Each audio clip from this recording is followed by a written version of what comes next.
শেখ হাসিনার ভবিষ্যৎ নিয়ে কিছু কথা শুনে যান। শেখ হাসিনা 2026 সালে বাংলাদেশে আসবেন। 2032 সালে শেখ হাসিনার ক্ষমতায় আসার একটা সম্ভাবনা দেখা যায়। শেখ হাসিনা জীবনের খুব বেশি সময় বাকি নাই। তার মৃত্যু সম্পর্কেও আমি গণনা করেছি।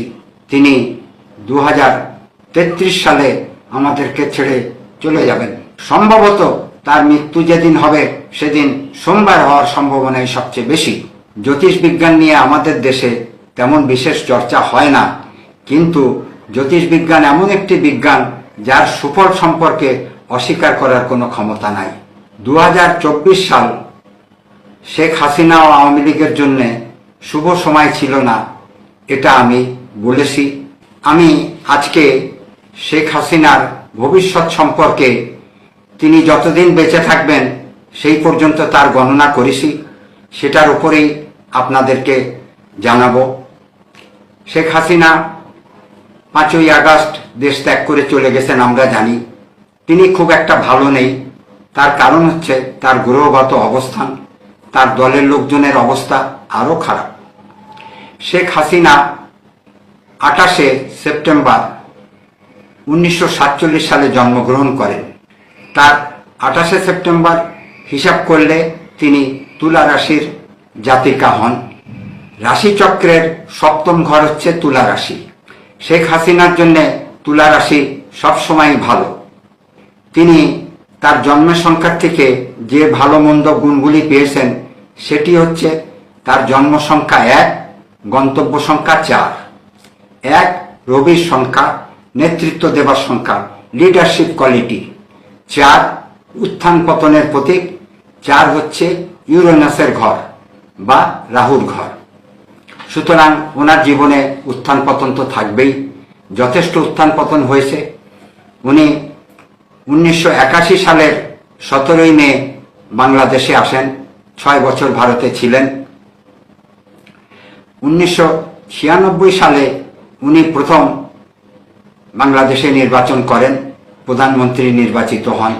সেই থেকে দীর্ঘদিন সময় তিনি রাষ্ট্র পরিচালনা করেছেন। আওয়ামী লীগ একটা বড় দল, কোনো সন্দেহ নাই, কিন্তু খুব দুঃখের সঙ্গে বলতে হয় তার এই পতনের কথা আমি 2 বছর আগেই গণনা করেছিলাম। 2022 সালেই আমি গণনা করেছিলাম আওয়ামী লীগ ও শেখ হাসিনার আসন্ন 24 সাল অত্যন্ত বিপজ্জনক, অশুভ সময়। আমি বারবার প্রধানমন্ত্রীকে সতর্ক করেছিলাম, চিঠি দিয়েছিলাম। তার সঙ্গে আমার শেষ যোগাযোগ হয় 31শে জুলাই 2024 সালে। এখন হাসিনা ভারতে কতদিন থাকবেন, বাংলাদেশে কবে আসবেন, এটার ব্যাপারে অনেকেই আমাকে জিজ্ঞেস করেন। শেখ হাসিনা 2026 সালে বাংলাদেশে আসবেন। তবে জ্যোতিষের পরামর্শ বা আমার পরামর্শ, তিনি 26 সালে না আসলেই ভালো করবেন। আমি একটু আগেই বলেছি, অত্যন্ত জেদি, একগুঁয়ে মনোভাবের কারণে কারো কথায় তিনি কর্ণপাত করেন না, নিজের যেটা ঠিক মনে হয় সেটাই করেন। সেই হিসাবে গণনার থেকে আমি যেটুকু জানতে পারি উনি 26 সালে বাংলাদেশে অবশ্যই আসবেন। আসার পরে তার আইনি জটিলতা, মামলা মোকদ্দমা, পরিস্থিতি খুব সুখকর হবে বলে আমার মনে হয় না। আওয়ামী লীগ একটা সুযোগ শেখ হাসিনার জীবন দশায় পাবেন বলে আমার গণনা বলছে, সেটি হচ্ছে 2032 সাল। 2032 সালে শেখ হাসিনার ক্ষমতায় আসার একটা সম্ভাবনা দেখা যায়।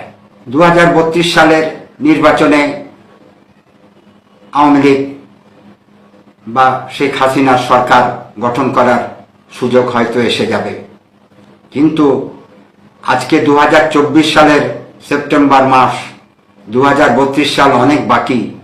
এই সময়টা অত্যন্ত কষ্টকর সময়। সবচেয়ে দুঃখের কথা হচ্ছে যেটা গ্রহগত অবস্থান, যেটার উপর ভিত্তি করে আমরা গণনা করি, সেটি হচ্ছে প্রধানমন্ত্রীর 5ম হাউসে শনি, 6ষ্ঠ হাউসে রাহু। কোনোটাই প্রধানমন্ত্রীর জন্য শুভ ফল বয়ে আনবে না। বৃহস্পতি একটি শক্তিশালী গ্রহ, তিনি 8ম ঘরে অবস্থান করছেন। এই হলো গ্রহগত অবস্থান। দেশের পরিস্থিতি এই 5 বছর কেমন যাবে সে বিষয়ে আমি ইউনূস সরকারের ওপরে একটি ভিডিও আলাদাভাবে তৈরি করেছি। সেটাতে আমি দেশের 5 বছরের পরিস্থিতি আপনাদেরকে জানাবো। তবে প্রধানমন্ত্রীর জন্য বাংলাদেশের আসার জন্য শুভ সময় আমি মনে করি 2028 সাল। শেখ হাসিনা জীবনের খুব বেশি সময় বাকি নাই। তার মৃত্যু সম্পর্কেও আমি গণনা করেছি। তিনি 2033 সালে আমাদেরকে ছেড়ে চলে যাবেন। 2033 সালে তিনি মৃত্যুবরণ করবেন। তার মৃত্যুর সময় 4 এবং 8 এ দুটি সংখ্যা থাকবে। এটি আমার অন্য জায়গায়ও আমি বলেছি এবং সম্ভবত তার মৃত্যু যেদিন হবে সেদিন সোমবার হওয়ার সম্ভাবনাই সবচেয়ে বেশি। আজকে এই পর্যন্তই। আগামী ভিডিওতে কেয়ারটেকার সরকার ডক্টর ইউনূসের ভবিষ্যৎবাণী এবং বাংলাদেশের আগামী 5 বছরের ভবিষ্যৎবাণী নিয়ে আরেকটি ভিডিও তৈরি করার আশা